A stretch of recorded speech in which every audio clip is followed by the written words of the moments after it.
मुर्गा ने बताया कि हर मर्द को अपनी पत्नी के साथ रात में ये 2 काम जरूर करना चाहिए। रोज रात में ये 2 काम करने से औरत अपने पति से हमेशा खुश रहती है। दोस्तों, खुशी और दुख इंसान की फितरत है और जब तक हमारी जिंदगी रहती है तब तक हमारे जीवन में दुख और सुख आते रहते हैं। चाहे आप अमीर हो या गरीब, बूढ़े हो या बच्चे, चाहे आपकी जिंदगी कैसी भी क्यों ना कट रही हो, लेकिन आपके जीवन में दुख और सुख जरूर आते हैं।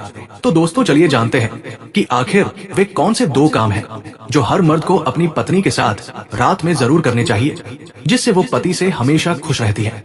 आइए इसे एक कहानी के माध्यम से समझते हैं। प्रिय दर्शकों, कुछ समय पहले की बात है। एक गांव में एक मोहन नाम का धोबी रहा करता था। वो धोबी अपने माता पिता के कामों में हाथ बटाया करता था। माता पिता ने सोचा कि अब तो हमारा बेटा मोहन बड़ा हो चुका है, अगर हम इसका विवाह कर देंगे तो बहू के आने के बाद हमारा काम कुछ कम हो जाएगा, क्योंकि अब हम लोग बुजुर्ग हो चुके हैं और ज्यादा काम करना हमारे लिए मुश्किल होता जा रहा है। बेटे की शादी के लिए वे दूसरे गांवों में रिश्ता देखने जाने लगे। मोहन कहने लगा, पिताजी, आप अभी मेरी शादी क्यों कर रहे हैं? जो भी इंसान शादी के बंधन में फंस जाता है वो हमेशा बेचैन रहता है। पिता ने उसे समझाया और कहा, बेटे मोहन, इस संसार में चाहे स्त्री हो या पुरुष, उनकी शादी करना बहुत जरूरी होता है। शादी एक पवित्र बंधन होता है जिसमें 2 जीवन एक साथ जुड़ते हैं और खुशी खुशी अपना जीवन व्यतीत करते हैं। अकेला इंसान हमेशा दुखी रहता है। ये सुनकर मोहन बोला, पिताजी, आप ये क्या कह रहे हैं? अगर अकेला इंसान हमेशा दुखी रहता है तो जिन लोगों की शादी हो चुकी है वे भी हमेशा खुश कहाँ रहते? वे भी तो दुखी रहते हैं। पिता ने कहा, मोहन बेटे, इस संसार में हर इंसान से छोटी मोटी गलतियां होती रहती है और हर कोई कभी न कभी दुखी होता है, लेकिन जो लोग अकेले होते हैं वे और भी ज्यादा दुखी हो जाते हैं। जिनकी शादी होती है वे अपने जीवन की परेशानियों को मिलजुल कर हल कर लेते हैं, लेकिन जो अकेले होते हैं उन्हें समझ में नहीं आता कि क्या करना चाहिए और वे परेशान हो जाते हैं। ये सुनकर मोहन चुप हो गया। शाम के समय मोहन के पिताजी अपनी पत्नी से भी ये बात कहता है। पत्नी भी मान जाती है और अगले ही दिन पास के गांव में रिश्ता देखने जाते हैं। वहां के लोग भी बहुत अच्छे थे और कपड़े धोने का ही काम करते थे। उन्हें लगा कि अगर उनकी बेटी इस घर में आएगी तो वो भी कपड़े धोने में मदद करेगी। इसी सोच के कारण उन्होंने विवाह के लिए ये हामी भर दी।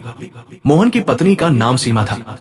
विवाह के कुछ वर्षों बाद मोहन के माता पिता चाहते थे कि उनकी बहू सीमा भी नदी के किनारे जाकर कपड़े धोए, लेकिन सीमा बहू ने मना कर दिया। जब मोहन से कहा गया तो उसने कहा, मां, अभी हमारी शादी को कुछ ही साल हुए हैं। थोड़े समय बाद सीमा भी आप लोगों के साथ कपड़े धोने जरूर जाएगी।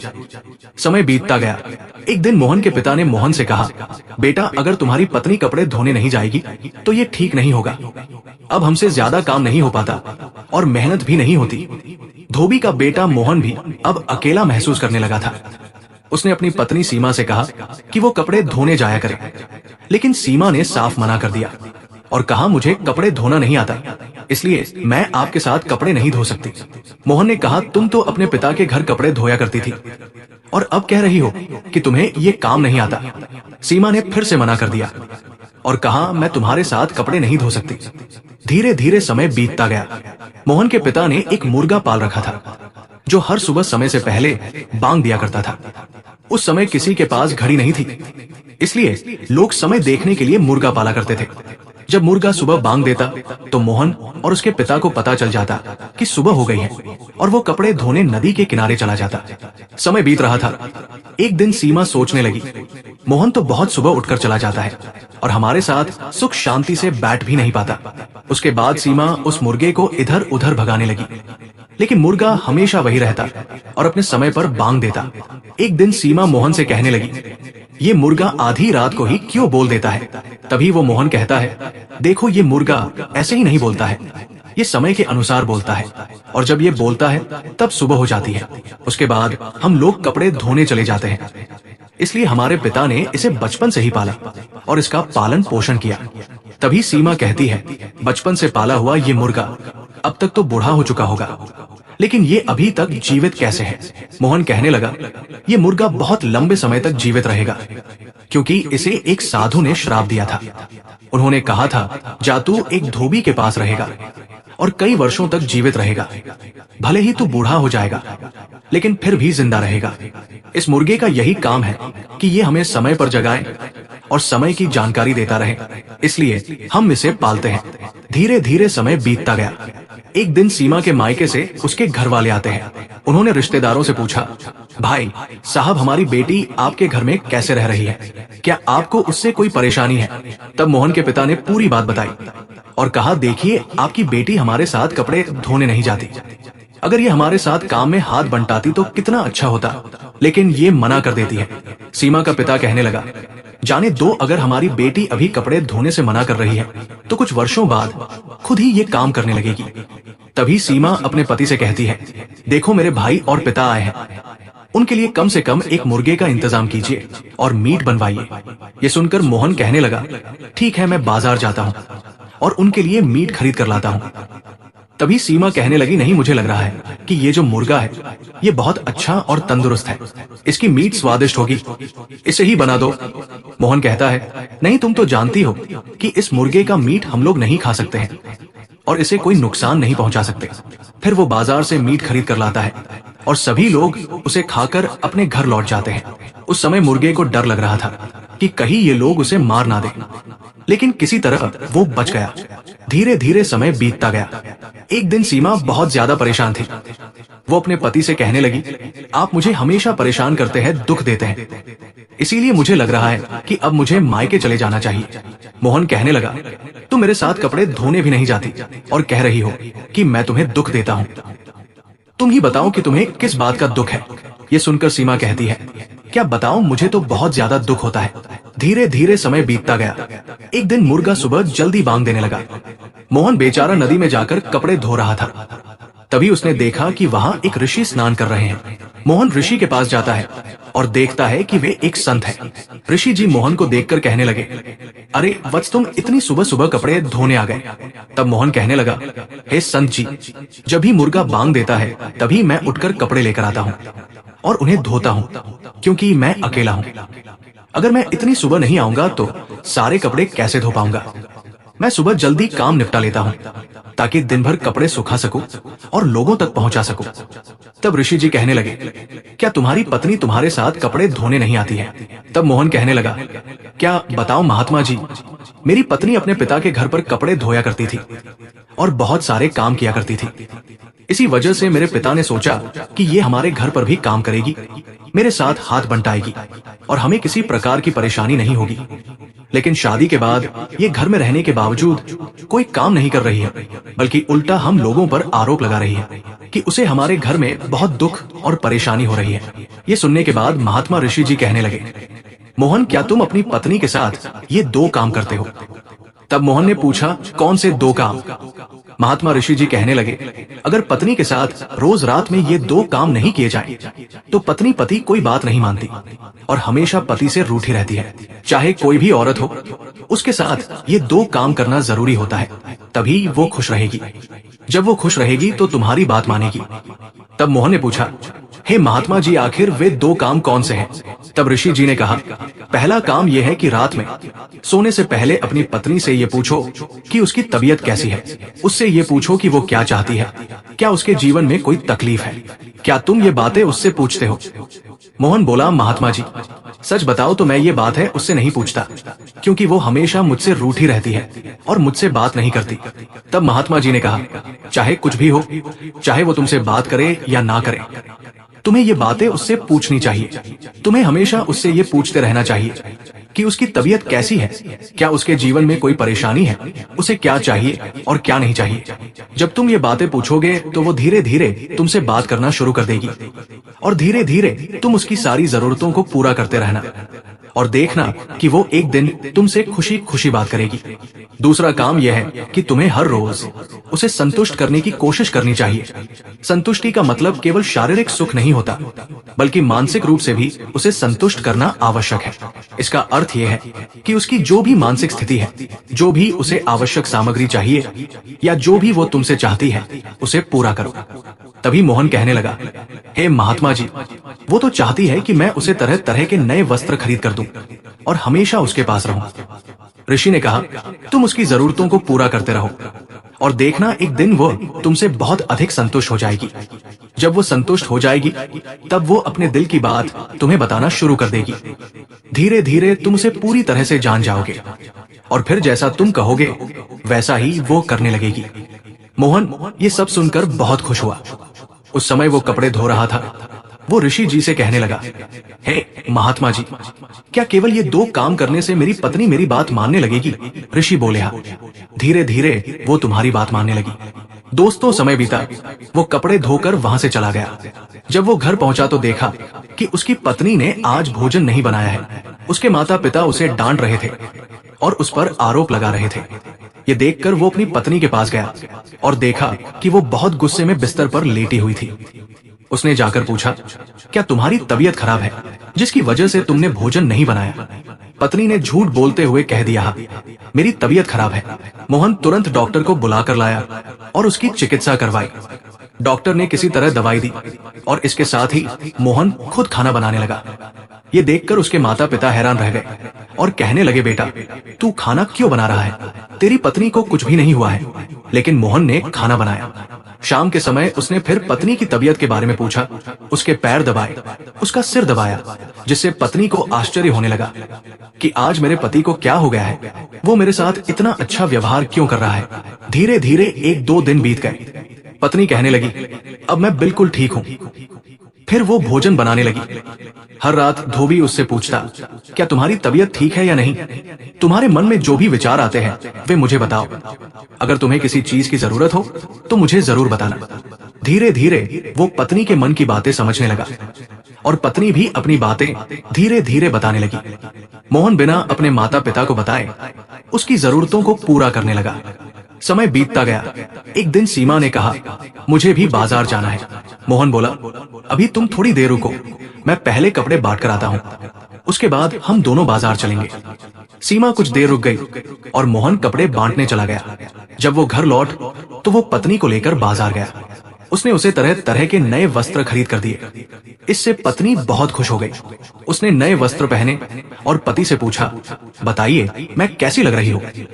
मोहन ने उसकी बहुत तारीफ की और कहा, तुम बहुत सुंदर लग रही हो। धीरे धीरे समय बीतता गया। अब सीमा मोहन के और करीब आना चाहती थी। मोहन भी उससे बहुत प्रेम करता था। वो उसकी जरूरतों को पूरा करता रहा और उसे शारीरिक संतुष्टि के साथ साथ मानसिक संतुष्टि भी देने लगा। एक दिन सीमा कहने लगी, मुझे भी आपके साथ कपड़े धोने चलना है। ये सुनकर मोहन बहुत खुश हुआ और बोला, तुम तो कहती थी कि तुम्हें कपड़े धोना नहीं आता, लेकिन अब तुम खुद चलने के लिए तैयार हो। सीमा मुस्कुराकर बोली, पहले तुम मुझसे अच्छे से बात नहीं करते थे, मेरे साथ समय नहीं बिताते थे, मेरी कोई बात नहीं मानते थे। इसलिए मैंने भी सोचा कि जब तुम मेरी बात नहीं मानोगे तो मैं भी तुम्हारी बात को ठुकरा दूंगी। लेकिन अब तुम मेरी हर बात मान रहे हो, अपने माता पिता की बात भी अनदेखी कर रहे हो और मेरी इच्छाओं को पूरा कर रहे हो। इसलिए अब मैं तुमसे बहुत प्रेम करती हूँ और तुम्हारी हर बात मानने के लिए तैयार हूँ। अब मोहन और उसकी पत्नी साथ में कपड़े धोने जाने लगे। एक दिन मोहन ने अपने माता पिता को सारी बातें बताई और कहा, ऋषि जी ने मुझे ये सलाह दी थी, मैंने इसे अपनाया और सफल हो गया। ये सुनकर उसके माता पिता बहुत खुश हुए। अब गांव के मुखिया और सरपंच कहने लगे, मोहन क्या हुआ, आजकल तेरी पंचायत नहीं लग रही, तेरी पत्नी तुझसे झगड़ा नहीं करती है। मोहन मुस्कुराकर बोला, सरपंच जी, आप मेरा मजाक क्यों उड़ा रहे हैं? क्या हमारी जिंदगी हमेशा ऐसे ही बर्बाद होती रहेगी और आप लोग इसे देखकर खुश होते रहेंगे? सरपंच बोले, नहीं नहीं, हम ऐसा नहीं चाहते, लेकिन पहले तो तेरी जिंदगी में बहुत परेशानियां थी। तू हमेशा पंचायत में अपनी शिकायत लेकर आता था और तेरी पत्नी तुझे बहुत तंग करती थी। मोहन ने कहा, अब मेरी पत्नी बिल्कुल बदल चुकी है। समय बीतता गया। एक दिन मोहन के पिता का निधन हो गया, जिससे अब उसकी माँ अकेली रह गई। माँ को बीमारी ने घेर लिया और वो बहुत ज्यादा बीमार रहने लगी। पति पत्नी मिलकर उसकी देखभाल करने लगे, उसका इलाज करवाने लगे, पैसे कमाने लगे, लेकिन माँ ठीक नहीं हो रही थी। एक दिन वे उसे एक सन्यासी के पास ले गए और बोले, हमने माँ का इलाज कई जगह करवाया, लेकिन वो ठीक नहीं हो रही है, कृपया हमें बताइए कि उनकी तबीयत कैसे ठीक होगी। तभी वे सन्यासी जी कहते हैं, आपकी माँ की तबीयत कैसे ठीक होगी? आपकी माँ की तबीयत ठीक नहीं हो सकती है। आपकी माँ को ऐसी बीमारी लगी है जो केवल मृत्यु के बाद ही समाप्त होगी। ये बात सुनने के बाद वे लोग हैरान हो गए और कहने लगे, सन्यासी जी, आप क्या कह रहे हैं? आखिर हमारी माँ इस दुनिया को छोड़कर चली जाएगी तो हम लोग कैसे रहेंगे। तभी वो सन्यासी कहने लगा, मेरे मन में जो भी विचार उत्पन्न हुए मैंने तुम लोगों को बता दिए, लेकिन तुम्हारी माँ अब इस दुनिया से चली जाएगी, इसलिए तुम जाकर अपनी माँ का आदर करो और उनकी सेवा करो। वे अपनी माँ को लाते हैं और पूरी श्रद्धा और प्रेम से उनकी सेवा करते हैं। धीरे धीरे समय बीतता चला गया और एक समय आया जब उनकी माँ भी इस दुनिया को छोड़कर चली गई। अब मोहन और उसकी पत्नी सीमा अकेले रहने लगे और पूरी तरह से मेहनत मजदूरी करने लगे। वे हमेशा प्रेम पूर्वक एक साथ रहते। धीरे धीरे समय बीतता चला गया, लेकिन उनके जीवन में संतान की प्राप्ति नहीं हो रही थी। इस कारण वे फिर से दुखी रहने लगे और सीमा भी उदास रहने लगी। फिर से वो नाटक करने लगी और बीमारी का बहाना बनाने लगी। तभी मोहन ने पूछा, तुम्हें क्या हुआ? तब सीमा कहने लगी, तुम तो हमेशा कपड़े धोने में लगे रहते हो और उस मुर्गे से जान पहचान बनाए रखते हो। जब भी वो बांग देता है तुम उठकर चले जाते हो। हमारे जीवन में संतान की प्राप्ति नहीं हो रही है, लेकिन तुम्हें इसकी थोड़ी भी चिंता नहीं है। तभी मोहन कहने लगा, बताओ मुझे क्या करना चाहिए।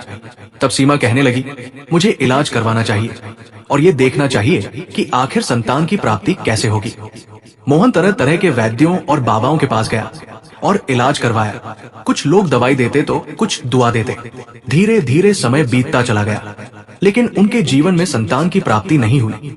एक दिन उसने मुर्गे से कहा, हे मुर्गा, हमारे जीवन में संतान की प्राप्ति नहीं हो रही है, आखिर हमें संतान कैसे प्राप्त होगी। तभी मुर्गा कहने लगा, हे भाई, तेरे जीवन में संतान की प्राप्ति तो हो सकती, लेकिन ऋषि के बताए 2 कार्यों को तुझे हमेशा करना होगा। तूने कुछ महीनों तक वो कार्य किए, लेकिन अब तूने उन्हें छोड़ दिया है।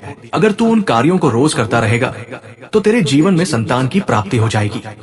ये सुनकर मोहन कहने लगा, तुझे कैसे पता कि ऋषि ने हमें ये 2 कार्य करने को कहा था। तभी मुर्गा कहने लगा, हे मोहन भाई, तुझे नहीं पता, लेकिन जब ऋषि ने तुझे वे कार्य करने को कहा था तब मुझे भी ये बात पता चल गई थी, क्योंकि मैं हमेशा तेरे साथ तेरा रखवाला बनकर नदी किनारे जाता था और देखता था कि कहीं तुझे कोई परेशानी ना हो। फिर मैं छुप कर यहाँ वापस आ जाता। जब मैं बांग देता हूँ तभी मैं पूरी तरह से तैयार हो जाता हूँ, लेकिन तू तो बेचारा आजकल अपने काम में इतना व्यस्त हो चुका है कि तू वे 2 कार्य करना भूल गया है। साथ ही अब तू मुझे अन्न भी सही तरीके से नहीं दे रहा है। ये सुनकर मोहन कहने लगा, हे मुर्गा, मैं तुझे अन्न और जल अवश्य दूंगा, लेकिन तू भगवान से प्रार्थना करना कि वे हमारे जीवन में संतान की प्राप्ति करवा दे। मुर्गा बोला, है मोहन भाई, तेरे जीवन में संतान की प्राप्ति अवश्य होगी, लेकिन ऋषि के बताए 2 कार्यों को तुझे प्रतिदिन करना होगा। इसके बाद मोहन फिर से अपनी पत्नी के साथ प्रेम पूर्वक रहने लगा। वो उसकी मानसिक और शारीरिक आवश्यकताओं को पूरा करने लगा। धीरे धीरे समय बीतता गया और पत्नी भी अत्यंत प्रसन्न रहने लगी। गांव के लोग भी ये देखकर खुश थे कि अब मोहन और उसकी पत्नी के बीच बहुत प्रेम हो गया है। पहले वे हमेशा झगड़ा किया करते थे और पंचायत में जाते रहते थे, लेकिन अब वे प्रेम पूर्वक रहने लगे थे। एक दिन की बात है, उस नगर का राजा एक दिन अपनी पत्नी से ये बातें कर रहा था। तभी रानी कहने लगी, भले ही उनके बीच प्रेम गहरा हो, लेकिन मुझे लगता है कि उनका रिश्ता उतना अच्छा नहीं है। अगर उनका रिश्ता वास्तव में अच्छा होता तो वे संतान ही न रहते। उनके जीवन में अब तक संतान की प्राप्ति हो गई होती। ये सुनकर राजा कहने लगा, ये तो भगवान की मर्जी है कि वो किसके जीवन में संतान देता है और किसके जीवन में नहीं। लेकिन रानी नहीं मानी और कहने लगी, नहीं महाराज, अगर उनके बीच सच्चा प्रेम होता तो वे संतान ही नहीं रहते, संतान की प्राप्ति उन्हें अवश्य होती। राजा और रानी के बीच इस बात को लेकर बहस छिड़ गई। उसी बीच एक दासी आई और कहने लगी, आप दोनों उन लोगों के बारे में सोच सोच कर परेशान क्यों हो रहे हैं? अगर आपको लगता है कि उन दोनों में प्रेम नहीं है तो आप किसी को भेजकर उनकी जांच करवा सकते हैं। तभी राजा ने दासी से कहा, हे दासी, तू जाकर देख और हमें बता कि उनके बीच प्रेम है या नहीं। दासी वहां गई और छुपकर उनके कमरे में बैठ गई। उसने देखा कि दोनों के बीच बहुत प्रेम था। ये सब देखने के बाद वो आकर राजा को बता देती है और कहती है, राजा, आप जो कह रहे थे वो बिल्कुल सही है, उन दोनों में बहुत अधिक प्रेम है। तभी रानी कहने लगी, अगर उन दोनों में प्रेम होता तो वे संतानहीन कैसे होते? उनके जीवन में संतान की प्राप्ति अवश्य हो जाती। ये बात सही थी जो राजा की पत्नी कह रही थी। ये सुनकर दासी कहने लगी, महारानी, मैं इस बात का उत्तर नहीं दे सकती कि इसमें कितनी सच्चाई है, लेकिन मुझे लगता है कि उन दोनों में बहुत प्रेम है। मैंने स्वयं जाकर देखा है। धीरे धीरे समय बीतता चला गया। राजा और रानी भी प्रेम करना चाहते थे, लेकिन वे संतानहीन थे, जिससे राजकुमारी हमेशा दुखी रहती थी। एक दिन मुर्गा वहां से दौड़ता हुआ राजा के राज दरबार में प्रवेश करता है। जैसे ही मुर्गा राजा के राज दरबार में प्रवेश करता है, उसी समय बेचारा मोहन और उसकी पत्नी भी वहीं पहुंच जाते हैं। वे राजा के दरबार से मुर्गा लेकर चले जाते हैं। तभी वे मुर्गा से पूछते हैं, हे मुर्गा, तूने राजा के राज दरबार में प्रवेश क्यों किया? मुर्गा कहने लगा, है भाई, क्या बताओ, तुम्हारे गांव में एक कुत्ता है जो बहुत जोर जोर से भौंक रहा था और मुझे काटने ही वाला था। वो मुझे खाने के लिए दौड़ पड़ा। तुम्हारा घर बंद था, इसलिए मैं दौड़ता हुआ राजा के राज दरबार में प्रवेश कर गया, नहीं तो वो कुत्ता मुझे मार डालता। अब तो तुम्हें मुझे घर के बाहर नहीं रखना चाहिए, अब तो मुझे घर के अंदर रखना ही होगा, नहीं तो वो कुत्ता मुझे मार देगा। मोहन कहने लगा, है मुर्गा, तुझे चिंता करने की कोई जरूरत नहीं है, मैं तुझे घर के अंदर ही रखूंगा। अब तू घर के अंदर ही रहेगा। धीरे धीरे समय बीतने लगा, लेकिन फिर भी धोबिन मां नहीं बन पाई। वो स्त्री जोर जोर से रोने लगी। तभी मुर्गा ने कहा, है स्त्री, तुम क्यों रो रही हो? तुम्हारे जीवन में अगले वर्ष संतान की प्राप्ति होने वाली है। तुम्हें अपने पति से इसी तरह प्रेम बनाए रखना चाहिए। तुम्हारा पति जिस तरह तुमसे प्रेम करता है, उसी तरह अगर वो प्रेम तुम बनाए रखोगी तो तुम्हारे जीवन में संतान की प्राप्ति अवश्य होगी। लेकिन तुम्हें यह भी याद रखना चाहिए कि तुम जिन लोगों के वस्त्र धोती हो, उनमें बहुत से गरीब और बूढ़े लोग होते हैं जिनके पास पैसे नहीं होते। तुम्हें उनके वस्त्र बिना किसी शुल्क के धोने चाहिए, उनसे किसी भी प्रकार की मांग नहीं करनी चाहिए। ये बात सुनने के बाद मोहन और उसकी पत्नी सीमा ने वही करना शुरू कर दिया। जो बूढ़े लोग थे, जिनकी कोई संतान नहीं थी और जो बहुत गरीब थे, उनके वस्त्र वे लोग बिना पैसे लिए धोने लगे। वे उनका मान सम्मान करने लगे। धीरे धीरे समय बीतता चला गया और मुर्गे को भी भरपूर दाना पानी दिया जा रहा था। एक समय ऐसा आया कि सीमा गर्भवती हो गई। जब वो गर्भवती हुई तो वो बहुत ज्यादा खुश हो गई। मुर्गा कहने लगा, हे सीमा, तुझे ज्यादा खुश होने की जरूरत नहीं है। अगर तू चाहती है कि तेरे जीवन में संतान की प्राप्ति अच्छी तरह से हो, तो तुझे उन लोगों की मदद करनी चाहिए जो बहुत ज्यादा गरीब है, जिन्हें पैसों और सहायता की सख्त जरूरत है। सीमा ने पूछा, हमें कैसे पता चलेगा कि किन लोगों को मदद की जरूरत है? तब मुर्गा कहने लगा, जो लोग बूढ़े हो चुके हैं और जिनकी संतान नहीं है या जिनकी संतान उन्हें त्याग चुकी है, उन्हीं को मदद की आवश्यकता है। बुढ़ापे में इंसान थक जाता है और उसे नहीं पता होता कि वो कहाँ जा और किससे मदद मांगे। मोहन और उसकी पत्नी उन लोगों की मदद करने लगे। जब राजा को ये पता चला कि उनके राज्य में मोहन धोबी और उसकी पत्नी बहुत से गरीबों की सहायता कर रहे हैं, तो राजा को शक हुआ। उसने धोबी और उसकी पत्नी को बंदी बना लिया और उनसे पूछा, तुम लोग ये सहायता क्यों कर रहे हो? मोहन ने उत्तर दिया, हम लोग अपनी संतान की प्राप्ति के लिए ये सब कर रहे हैं। राजा ने पूछा, तुम्हें किसने बताया कि संतान की प्राप्ति के लिए गरीबों की मदद करनी चाहिए? मोहन बोला, मेरे पास एक मुर्गा है। उसी मुर्गे ने मुझे बताया कि अगर हमें संतान की प्राप्ति करनी है तो हमें गरीबों और बूढ़ों की मदद करनी चाहिए। राजा ने कहा, लेकिन तुम्हारी पत्नी तो पहले ही गर्भवती हो चुकी है, फिर भी तुम ये सब कर रहे हो। मोहन कहने लगा, हे राजा, मेरी पत्नी गर्भवती हो गई है, लेकिन हमारा संतान अभी भी भगवान के हाथ में है। भगवान जैसा चाहेंगे वैसा ही होगा। इसीलिए हम चाहते हैं कि गरीबों की मदद करें ताकि वे हमें आशीर्वाद दें और उनकी कृपा हमारे ऊपर बनी रहे। राजा ने उस मुर्गे से मुलाकात की और उससे पूछा, है मुर्गा, अगर तुझे अपने मालिक की फिक्र है तो मैं उसे छोड़ दूंगा, लेकिन तुझे अपने मालिक को बचाने के लिए हमें भी ये बताना होगा कि हमारी शादी को कई वर्ष बीत चुके हैं, फिर भी हमारे जीवन में संतान की प्राप्ति नहीं हुई। क्या हमारे जीवन में संतान की प्राप्ति होगी, और यदि हाँ तो कब होगी? तभी मुर्गा कहने लगा, हे राजा, मैं तुम्हारे भाग्य को देख रहा हूँ। तुम्हारे भाग्य में संतान की प्राप्ति नहीं लिखी है। अगर तुम्हारे भाग्य में संतान की प्राप्ति हो भी जाती है तो तुम्हारा विनाश हो जाएगा। तुम्हारे जीवन में संतान ना हो, ये तुम्हारे लिए अच्छा है। राजा कहने लगा, है मुर्गा, ये तू क्या कह रहा है? अगर हमारे जीवन में संतान की प्राप्ति होगी तो विनाश क्यों होगा? ये कैसी बात है?